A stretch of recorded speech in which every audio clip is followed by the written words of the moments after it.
नमस्ते। चलिए आज विज्ञान के इतिहास की एक बहुत ही दिलचस्प पहेली में गोता लगाते हैं। हम एक ऐसे सवाल को समझने की कोशिश करेंगे जिसने किसी और को नहीं बल्कि खुद सर आइजैक न्यूटन को उलझा कर रख दिया था। तो इस ब्रह्मांडीय पहेली को सुलझाने का सफर शुरू करते हैं। हाँ, यही तो वो सवाल है जो सब कुछ बदल देता है। देखिए, जैसे ही न्यूटन ने अपने गुरुत्वाकर्षण के सिद्धांत को दुनिया के सामने रखा, उन्हें फौरन एक बहुत बड़ी गड़बड़ नजर आई। अगर हर तारा दूसरे तारे को अपनी ओर खींच रहा है, तो फिर सब कुछ एक साथ मिलकर एक बड़े से गोले में सिमट क्यों नहीं गया? ये अपने आप में एक बहुत बड़ा पैराडॉक्स था। मतलब न्यूटन का वही महान सिद्धांत जिसने हमें ग्रहों की चाल समझाई, वही सिद्धांत ये भी कह रहा था कि ब्रह्मांड स्थिर तो रह ही नहीं सकता।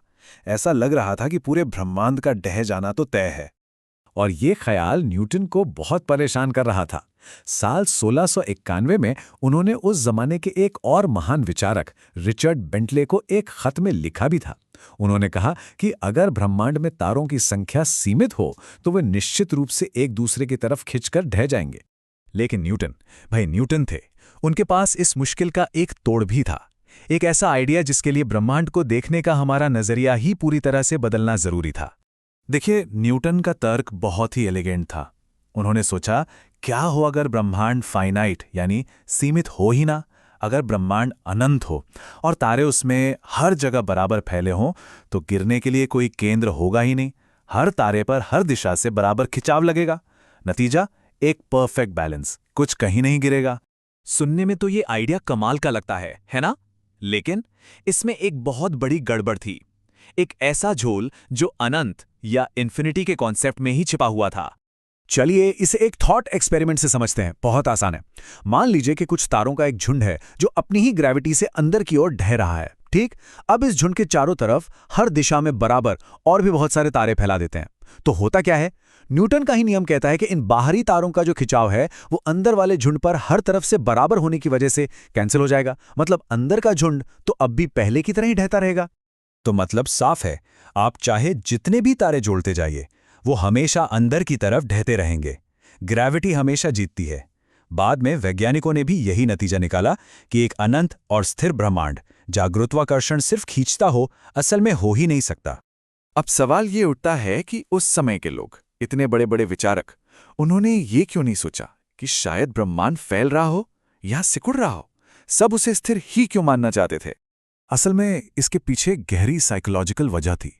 एक तरह का सुकून ये जानने में कि भले ही हमारी जिंदगी छोटी है, लेकिन ये ब्रह्मांड ये हमेशा से ऐसा ही है और हमेशा ऐसा ही रहेगा, शाश्वत, अनचेंजिंग।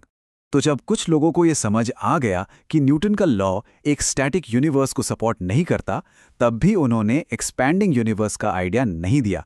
इसके बजाय उन्होंने क्या किया? उन्होंने ग्रेविटी के लॉ को ही बदलने की कोशिश की। यह आइडिया बड़ा मजेदार था। उन्होंने कहा, क्या पता बहुत ज्यादा दूरी पर ग्रेविटी खींचने के बजाय धकेलती हो, मतलब एक तरह की रिपल्सिव ग्रेविटी। तो पास के तारों का खिंचाव दूर के तारों के धक्के से बैलेंस हो जाएगा। Problem solve. पर इस आइडिया में भी एक बहुत बड़ी दिक्कत थी। ऐसा बैलेंस इतना ज्यादा अनस्टेबल होता कि बस पूछिए मत।